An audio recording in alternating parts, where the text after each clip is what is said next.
ಸಂತಿಯಾಗೋ market ಇದೆ ನೋಡಿ ಹೇಗಿದೆ. ಸಂತಿಯಾಗೋ ಡೌನ್ ಟೌನ್ ಮಾರ್ಕೆಟಲ್ಲಿದ್ದೀವಿ ಈಗ.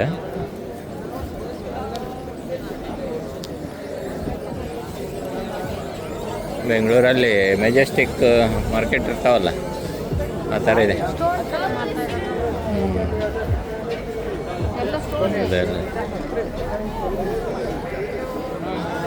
ಲೆದರು ನೋಡಿ ನೋಡ್ರಿ ಹೇಗಿದೆ.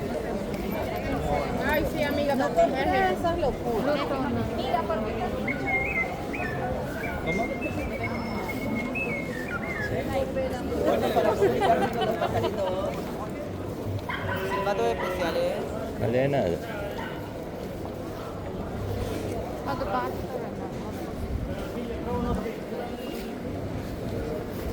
ಪೇಂಟಿಂಗ್